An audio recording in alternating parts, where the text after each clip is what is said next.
Va, dar viena vieta, yra kardeliai. Čia virš metro, ne? Nu, žiūrėkite, didelė, gražus, labai gražiai. Va.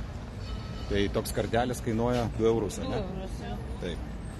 Tada pokštės yra nuo 5... Nuo 5 iki 15. Iki 15. Gerai. Tada gal aš va taip pat praeisiu. Yra ir po 4 yra tam pokštelis. O kokia, pavyzdžiui, va po 4? Limonimų. Vat šitos, ne? Jo, šitas. Supratau. Pokštelį, kad turėjau. Ok. O pavyzdžiui, už 15 kaip atrodo? O šitą. O.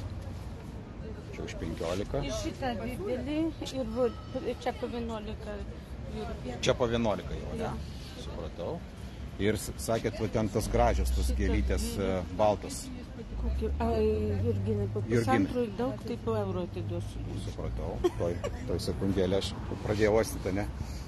Tai va, jurginai po pusantro euro.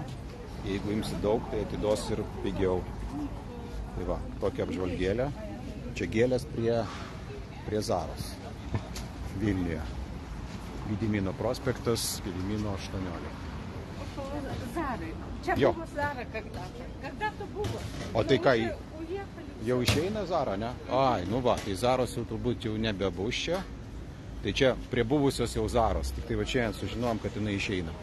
Tai ką, geros dienos, viso gero. Tai priminsiu, buvome prie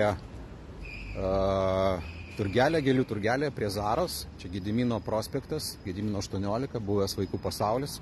Dabar jau buvusi Zara. Tai va kainos pavardinom. Tai tiek žinių.